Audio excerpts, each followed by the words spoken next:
ಖರ್ಗೆ ಅವರು ಸಹ ದಲಿತ ಸಮುದಾಯದಿಂದ ಬಂದಂಥವ್ರು, ನೋವು ಉಂಡಂಥವ್ರು, ಅವ್ರನ್ನ ಮಾತನಾಡ್ತಾರೆ.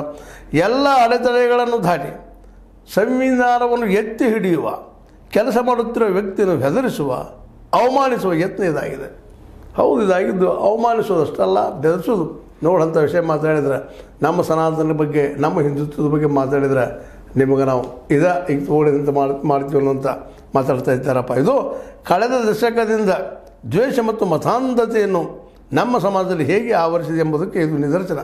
ಕಳೆದ 10-11 ವರ್ಷದಂತೆ ಮೊದಲಷ್ಟೇನೋ ಸ್ವತಂತ್ರ ಸಿಕ್ಕ ಸಮಯದಲ್ಲೇ ಗಾಂಧಿಯನ್ನು ಕೊಂದ ನಂತರ ಸ್ವಲ್ಪ ಕಡಿಮೆ ಆಗ್ತಾ ಬಂದಿತ್ತು. ಈಗ ಮತ್ತೆ ನಿಧಾನಕ್ಕೆ ಈ ಕಳೆದ 10-11 ವರ್ಷ ನಡೀತಾ ಇದೆ ಅಂತ ಮಾತನ್ನು ಹೇಳ್ತಾ ಇದ್ದಾರೆ.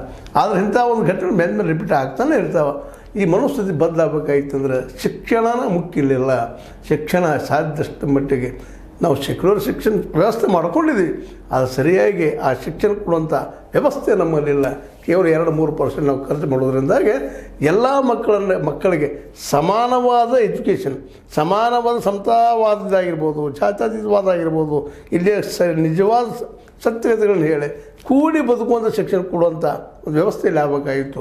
ನಮ್ಮಲ್ಲಿ ಅದು ಇಲ್ಲಂತಲ್ಲ, ಆದರೆ ಅದು ಎಲ್ಲರಿಗೂ ಮುಟ್ತಾ ಇಲ್ಲ.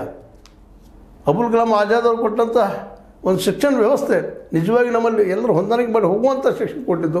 ಅದ್ರ ನಂತರದಲ್ಲಿ ಒಂದಿಷ್ಟು ಬದಲಾವಣೆ ಆಗಿದ್ದದು ಇಲ್ಲಂತಲ್ಲ. ಆದ್ರೆ ನಾವು ಒಂದೇ ದಿನದಲ್ಲಿ ಪರಿವರ್ತನೆ ಮಾಡಲಿಕ್ಕೆ ಸಾಧ್ಯ ಇಲ್ಲ.